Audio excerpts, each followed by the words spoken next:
because obviously the Black Lives Matter movement, which is something you did cover on your channel.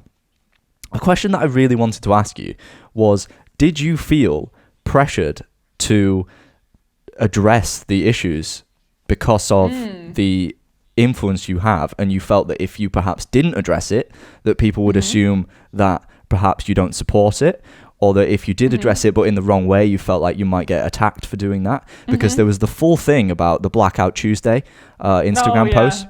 Yeah. There was the full controversy about how if you didn't post the black thing, you basically were saying, oh, it's not important enough. Or if you did post it, but then didn't also do a story saying, check out, these articles and these things. And it's like, up for this. And, and then if you just posted it and did all of that, it's like, who knows what's fine and what's not? It's like everyone's attacking each other. Did you in that way feel like you were pressured to approach it? Or was it more of a case of you wanted to clarify your opinion and educate and encourage people?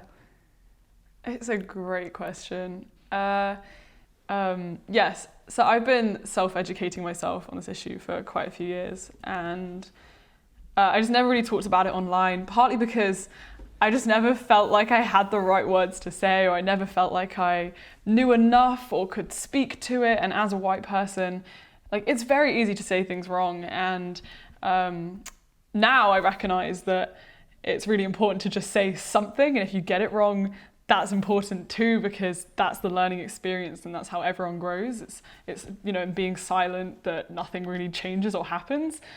But I think that whole period of lockdown where Black Lives Matter was becoming a bigger movement I think I definitely felt like a bit of pressure to say something or do something or address it in some way, because it's something I care about a lot, and I guess had never given a space to on my channel because it just felt sort of away from the content I was making.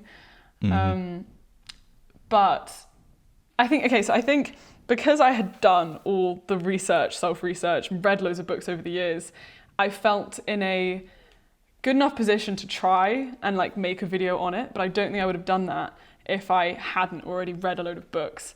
But then I can understand for other YouTubers, it's really hard if, say, this is the first time you're actually trying to learn about Black Lives Matter. I don't think you're in the position to be able to say something like truly educational on it. And then it was really hard to decide, how do you go about it? Do you just share petitions and, share the black square? But I think my stance is that saying nothing is definitely worse. And I think even just showing your fans that you do support it is important. And I think the best thing that people could do if they didn't feel educated enough is to raise the voices of people who are really educated on this issue, and to share the voices of black activists, and to basically just raise black voices up, I think was the most essential thing. And even in my video, I was really aware that as a white person, I didn't want that to be the only video that people were going to watch to educate themselves on this issue that I can't really speak to as well as other people. So even at the start of my video, it was very much like, here are a list of resources in my description. If you're going to watch my video, then you are signing yourself up to watching this video and reading this book and listening to this podcast.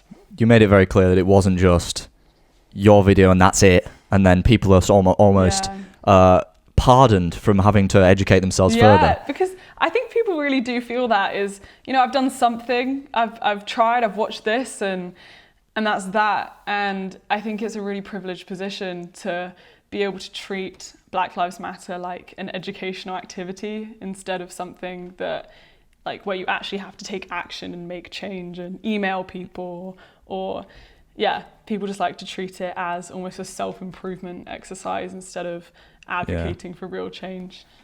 Yeah.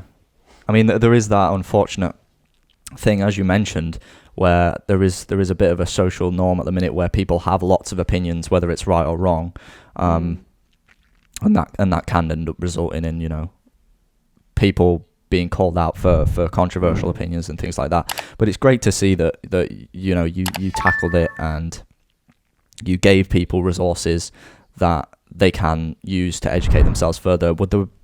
just for me now. I mean, I've spoken to people on this podcast who've given me loads of information to work with, but is there anything that you could suggest that people that I could read, or the people listening, or check out, because that'd be useful to know? Yeah, sure.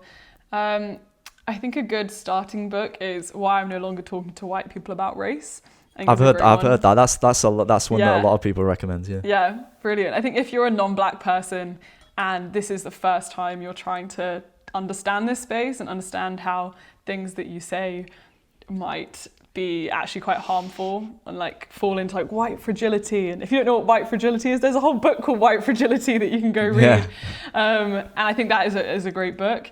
I think we often also like to, in the UK, distance the issue to America and demonize America and look at the police brutality there and almost assume that the UK is not racist. That happened very early on, didn't it? When all the stuff started coming out, it's like I saw loads of posts on Facebook about people like berating America, and then it took people having to like, it never happens in the UK. It never happens in the UK.